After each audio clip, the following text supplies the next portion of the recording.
Ladies and gentlemen, let me begin by reminding you of something so obvious we often overlook it. Everybody gets the same 24 hours. Rich or poor, tall or short, introvert or extrovert, doesn't matter. The millionaire and the man sleeping under the bridge, they both get 24 golden hours every single day. Now, let me ask you something. What's the difference between them? It's not the hours, it's what they do with them. You see, successful people don't have more time, they just value it differently. Successful people plan their day before it begins. It sounds simple, almost too simple, but don't be fooled by the simplicity. The great truths of life are usually simple. The question is never, do you know it? The question is, are you doing it? Planning the day before it begins is the mark of someone who understands the value of time. It's the quiet discipline of sitting down, maybe with a notebook or planner, maybe just in thought, and mapping out where those 24 hours are going to go. It's the mental habit of asking, what must get done? What should get done, and what could I let go of if I had to? Now, most people leave their days on accident. They don't plan the day happens to them. They open their eyes in the morning, and before their feet hit the floor, their phone is in their hand. Notifications, emails, messages, and just like that, they're reacting instead of creating. They're letting the outside world set the tone, decide the priorities, and determine the direction, and that's dangerous. Because if you don't have a plan, someone else will use your time for theirs. But successful people don't operate that way. They live their life on purpose, and that means every morning, or better yet, every evening before bed they ask the question, what will I do with tomorrow's time? They don't leave the day to chance. They script it, they block it, they give every hour a name. Not every second is rigid, but there is structure, there is intention, and inside that intention there is freedom. You see, when you plan your day, you're not becoming a slave to the clock, you're actually freeing yourself from the chaos of indecision. Most people waste more energy trying to decide what to do next than actually doing the thing. They spend mental currency jumping from one thing to another, never finishing, always starting, always reacting. But the person who planned ahead, they already know what to do, so they do it, and that's why they get results. When you plan your day, you also take control of your focus. And focus, my friends, is power. Scattered time leads to scattered results, but focused time, that's where the breakthroughs happen. 1 hour of focused effort can outperform 8 hours of distracted movement. But you can't stumble into focus. You must prepare for it. You must protect it. You must assign it a time and a place. And let me tell you something else. When you plan your day, you tell life, I'm serious. You step into the role of a leader, even if no one else sees it. You lead your time, you lead your energy, you lead yourself. And that's the beginning of leadership everywhere else. Now, this isn't about being busy. Some people plan their days and cram them with tasks from sunrise to midnight. That's not what we're talking about. We're talking about productive planning choosing what matters most and putting it first. The 80/20 rule applies here. 20% of your actions will produce 80% of your results. So a good plan doesn't just fill the day, it filters the day. It separates what's urgent from what's important. It forces you to ask, if I could only get 3 things done tomorrow, what would they be? That question alone, asked nightly, will change your life. It's not about perfection, it's about direction. Some days the plan will go off course, that's fine, that's life. But at least you had a compass. At least you weren't drifting, and even if you only hit 70% of what you planned, that's 70% more than the person who woke up with no plan at all. Planning also brings peace. The mind loves clarity. And when you already know what you're doing tomorrow, your brain doesn't have to burn energy trying to sort it out. You sleep better, you wake better, you move better, and when the surprises come, because they always do, you handle them better. Because your mind isn't cluttered with 100 unknowns, and let's not forget the compounding effect. 1 planned day seems small, but 30 planned days, 365 planned days, that's the foundation of a successful life. not just a successful day, because when you own the day, you begin to own the week. And when you own the week, you begin to own the year. And soon, your whole life begins to shift not because of one massive change, but because of 1,000 tiny intentional choices. They prioritize growth over comfort. That's a line most people nod at, but few truly live. It sounds admirable. Sounds like something we all want to believe about ourselves, that we're chasing progress, not pleasure. But the truth shows up in how we spend our time, how we face our challenges, and how we respond when growth and comfort don't hold hands. Because most of the time they don't. You see, comfort is seductive. It whispers to you, you're fine where you are. Take it easy. You've done enough today. Growth, on the other hand, doesn't speak with ease. It shows up as discomfort. It pushes you. It demands something. It requires you to stretch beyond your routine, beyond your limits, beyond the familiar. Successful people know this. They understand that growth rarely feels good in the moment. It's often inconvenient, awkward, even painful. But they choose it anyway. The average person seeks comfort in every decision. They avoid difficult conversations, skip the early morning workout, procrastinate on the project that stretches them. Not because they're lazy, but because comfort is easier.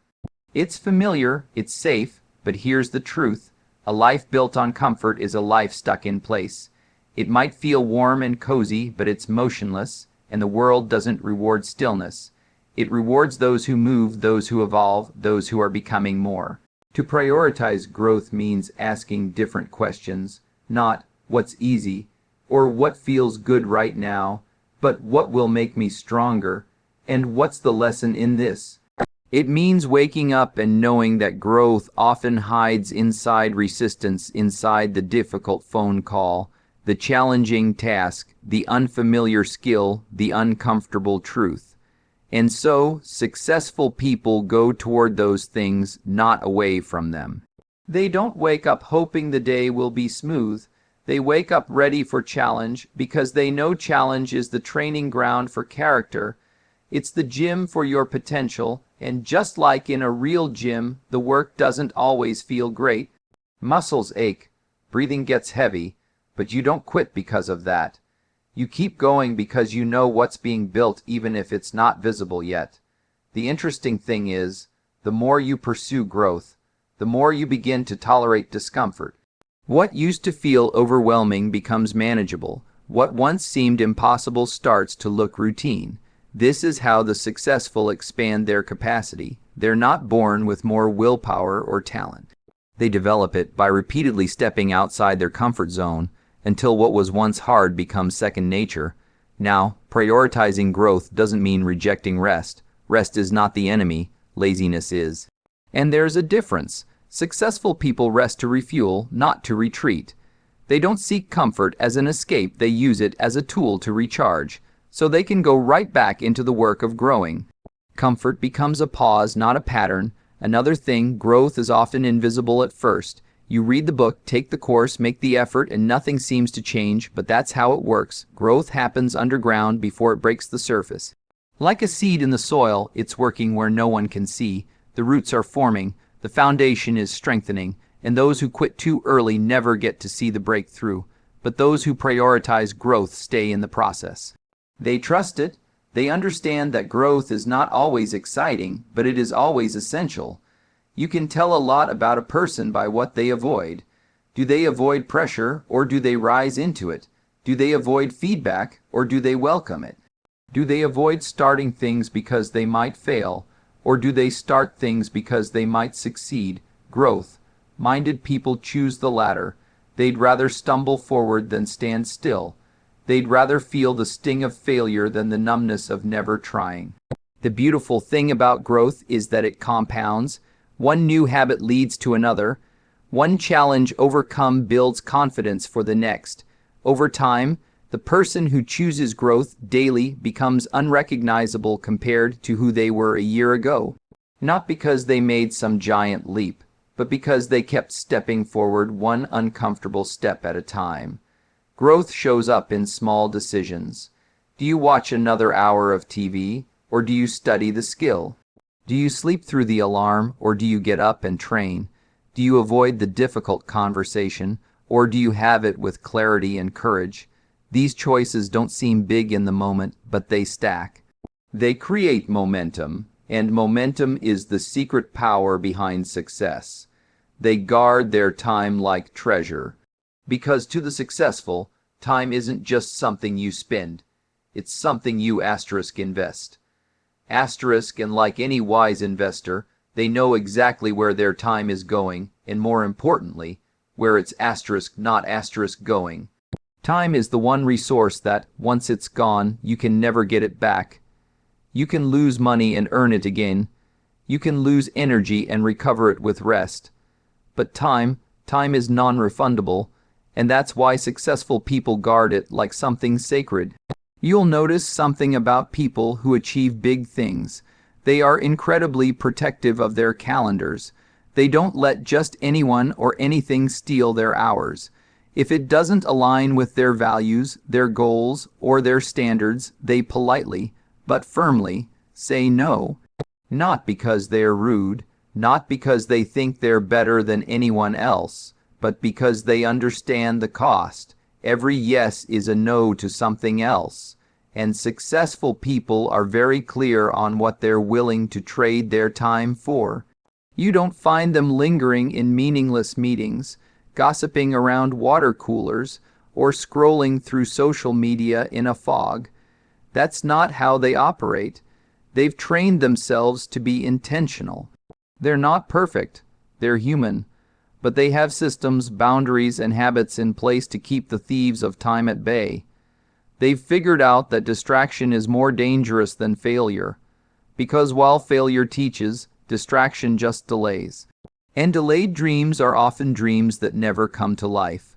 Guarding time also means they don't overschedule. It's not about doing more asterisk, it's about doing what matters. Some people fill their days to the brim and wonder why they're burnt out and making no progress. But successful people leave space. They create margin, time to think, time to reflect, time to be strategic instead of reactive. Because when every minute is spoken for, there's no room for creativity or deep thought. And deep thought is where breakthroughs are born. They use tools, calendars, timers, lists, but not just for the sake of being organized. These tools are their shields, their way of defending what's important. Their way of making sure that the urgent doesn't always win over the essential. They plan in blocks. They batch tasks. They know that multitasking is just another word for doing multiple things poorly. So they do one thing at a time with full attention, then move on. It's not flashy, but it's effective. They've learned the art of interruption management. Not everyone gets immediate access. Their phone doesn't run the show. Notifications are turned off. Airplane mode is not just for flights, it's for focus. They teach others how to treat their time. When you don't respect your own time, neither will anyone else. But when you honor it, others start to take notice. They begin to respect your boundaries because you've made them clear. And it's not just about professional time. It's also about personal time. They guard time with family, time for health, time to rest. Because they know that burnout isn't noble, it's avoidable. They've discovered that protecting time is about protecting life itself. You can't give your best to the world if you're always depleted. So they rest before they're exhausted. They reset before they're overwhelmed. Not because they're weak, but because they're wise. Guarding time also means eliminating the non-essential. They declutter their commitments. They say no to good opportunities so they can say yes to the best ones. They don't chase everything. They choose with precision, because being busy is not the same as being effective. The world is full of people who are busy but going nowhere, but the person who guards their time is going somewhere specific. And that clarity shows in how they schedule, how they move, how they live. You can almost see it in their eyes. There's a purpose behind how they walk into a room. They're not rushed, but they're not wandering either.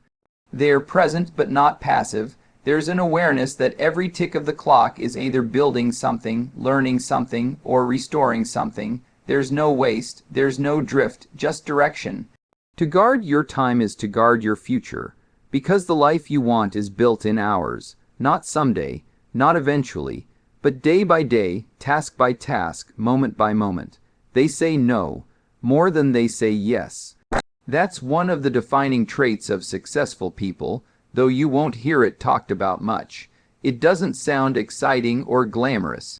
But if you look closely at how they move through the world, you'll see it clearly. A quiet discipline, a mental filter, a deep understanding that not every opportunity is a good opportunity, and not every request deserves a spot on the calendar. Saying no isn't about being closed-minded or selfish. It's about protecting what matters most. Every yes is a transaction. When you agree to something, you are giving away a piece of your energy, your focus, and your time. And successful people are extremely aware of what that costs. They've learned, sometimes the hard way, that saying yes to often leads to burnout, distraction, and diluted effort. They don't chase every trend. They don't attend every event. They don't accept every meeting. Their life is not a buffet where everything gets sampled. It's more like a carefully crafted menu, limited, focused, and intentional. People who haven't yet learned this principle often think that saying yes is the path to more. More relationships, more success, more opportunities. But in reality, it usually leads to less clarity, less depth, less progress, because when your schedule is full of everyone else's priorities, there's no room left for your own. Successful people are not afraid to disappoint others in the short term to stay committed to their long-term vision. They understand that time is finite, and so is focus. There's only so much bandwidth in a day. So they protect it by choosing carefully what deserves a slice of their attention. They don't make decisions based on guilt or pressure. They make decisions based on values, goals, and priorities. If something doesn't align with the direction they're moving in, they let it go. Not with rudeness, but with resolve. There's a kind of courage required to say no. It means you have to be okay with not being liked by everyone. It means you have to stop people pleasing. It means you have to be clear on who you are and what matters to you. That clarity gives you the strength to draw lines and set boundaries. And boundaries are not walls. They are gates. Gates that decide what comes in and what stays out. It also requires discipline to say no to yourself. Not just to others. To say no to distractions. To say no to easy paths. To say no to the short-term pleasure that pulls you away from long-term purpose. The successful understand that every yes to comfort is often a no to growth. So they choose wisely, they delay gratification, they stay the course even when something newer, shinier, or more exciting tries to lure them away. They know how to say no with grace. It's not about being abrupt or dismissive. It's about being honest and clear. That's not a priority for me right now. I'm focusing on other things at the moment. I appreciate the offer, but I'm going to pass. These aren't signs of arrogance. They are signs of intention. Of a person who has made peace with the fact that you can't do it all, be it all, or say yes to it all, and still expect excellence. The world is full of noise, endless options, constant invitations, open loops that clamor for your response. The person who doesn't learn to say no gets swallowed in it, but the one who does, they carve out space for depth, for mastery, for real progress. Saying no isn't about doing less, it's about doing better. When you look at the people who are truly excelling, not just in their careers, but in life as a whole, you'll see that behind their success is a string of no's. Projects they didn't take, people they didn't try to impress, events they skipped, temptations they resisted, not because they didn't care, but because they cared deeply about the few things that really mattered. And that's the difference. It's not about the number of things you're involved in. It's about the quality of those things. Better to go deep in a few than to skim the surface of many. Better to be excellent in a narrow lane than average in 100 directions. The path to mastery is built with boundaries. The path to peace is paved with chosen limitations. The person who learns to say no with purpose creates a life filled with meaning, not just motion. They turn routines into rituals. That's what separates those who merely go through the motions from those who move with power, purpose, and presence. A routine is something most people have, but a ritual, now that's something else. A ritual isn't just about what you do. It's about how you do it, why you do it, and the energy you bring to it. Successful people understand this. They take the ordinary and make it intentional. They take the repeated and make it meaningful. Most people have routines by accident. Wake up, scroll the phone, drag through the morning, rush into the day. Habits formed not by choice but by chance.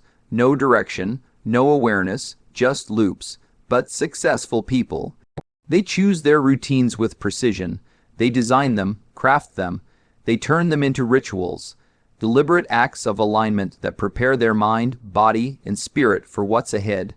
Take the start of their day. It's not just about waking up early.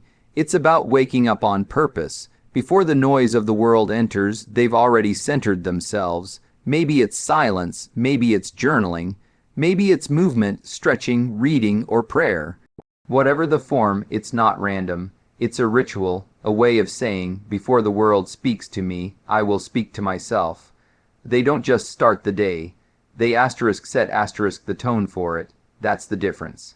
They bring that same energy to other parts of life. A workout isn't just exercise. It's a commitment to discipline. A team meeting isn't just a calendar block. It's a moment to lead with clarity. Even mundane tasks, like preparing a meal or reviewing goals, are done with presence. They're not rushed. They're not done mindlessly. There's a rhythm to it, a purpose under the surface. This shift from routine to ritual also changes the experience of life. Because when you're fully present, everything becomes richer. Drinking a glass of water can be a reminder to hydrate your body with care. Writing an email can be an act of professionalism and intention. Reviewing a to-do list becomes a time to reconnect with your bigger vision. It's not about slowing down. It's about showing up fully, even in the small things, especially in the small things. Rituals create stability. In a world full of uncertainty, a strong set of rituals becomes a personal anchor. They hold you steady. When everything feels chaotic, you return to your ritual, and it reminds you who you are and what you're about. The successful don't wait to feel motivated. They create the environment that generates motivation. They build rituals that signal it's time to perform. It's time to create. It's time to focus. These signals become powerful triggers for consistency, and it's not about perfection. Life doesn't always follow the script. But the presence of a ritual means that even when things get off course, there's something familiar to return to. Something grounding. It's like a home base for your energy. A reminder that no matter how hectic the outside world becomes, your inner world is still under your influence. This mindset transforms productivity, because when you ritualize your work, it stops being about grinding through tasks.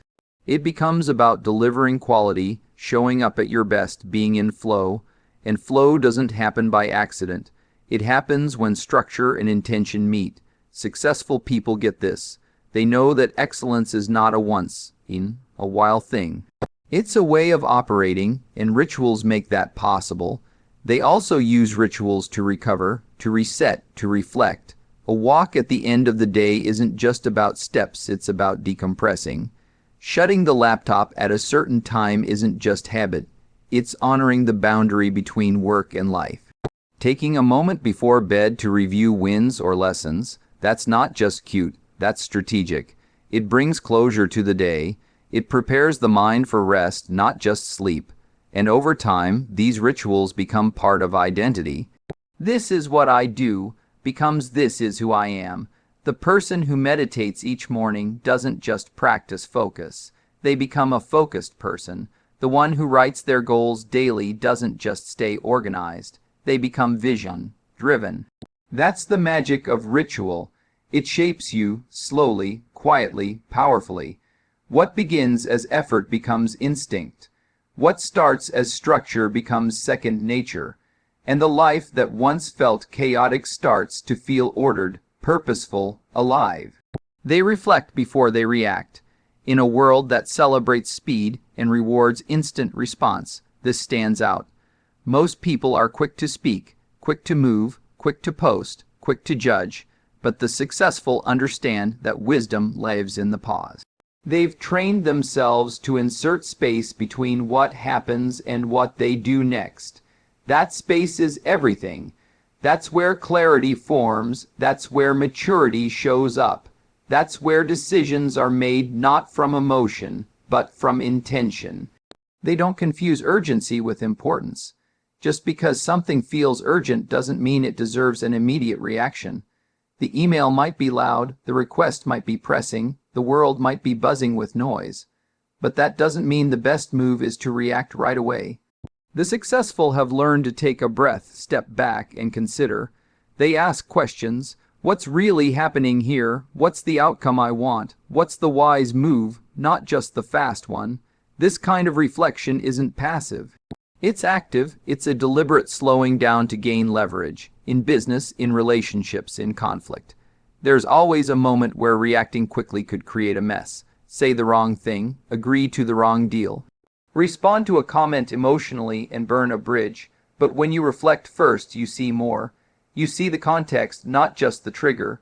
You see the pattern, not just the event. And from that place, you can respond with strength, not reactivity. You won't see them caught in drama often. That's not because their lives are easy. It's because they don't fuel drama with impulsive behavior. They don't send angry emails. They don't make rash decisions. They don't escalate tension with ego. They observe, they think, they measure. Then they move. And when they move, it's clear, it's firm, and it's grounded. Because reflection brings alignment. It brings the head and the heart into conversation before the hands take action. They reflect daily. Sometimes it's formal, writing in a journal, reviewing goals, asking what worked and what didn't. Other times it's in the quiet in-between moments, on a walk, in the shower, while sipping coffee. But the practice is there, a habit of checking in, not just with the world, but with themselves. Am I becoming who I want to be? Am I showing up the way I said I would? What did I learn today? What do I need to adjust? This kind of reflection turns experience into wisdom, because experience alone doesn't teach. Evaluated experience does. Life is constantly offering lessons, but they're easy to miss when you're always moving. The successful slow down long enough to collect the insight. They don't just live. They learn. They don't just hustle. They evolve. That's what makes their growth sustainable. They're not building on guesses. They're building on understanding. Reflection also gives them power in conversation. When someone criticizes or disagrees, they don't immediately defend. They listen. They process. They ask, is there truth here? Is there something I'm not seeing? That pause earns them respect. It disarms tension. It shows confidence. Because only insecure people need to react immediately. Those who are secure can wait. They can gather their thoughts. They can speak when their words are ready, not when their emotions are loudest. This skill becomes especially powerful under pressure, when stakes are high, when emotions run hot, when everyone else is frantic. That's when reflection creates separation. The person who reflects remains steady. They don't get swept away. They think long term. They don't trade a quick win for a costly consequence. They understand timing. They understand tone. And that gives them an edge not just in business, but in life. It also helps them build better relationships. Because when you reflect before you react, you become a better communicator. You respond to people, not just situations. You seek to understand before being understood.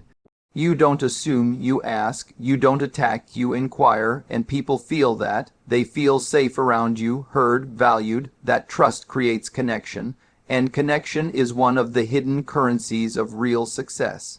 There's a kind of peace that follows this way of living. You stop regretting your words. You stop wishing you had paused. You move with purpose, not panic, and over time, that peace becomes a platform, a quiet kind of power, the kind that isn't shaken by every storm because it wasn't built in noise. It was built in the calm between,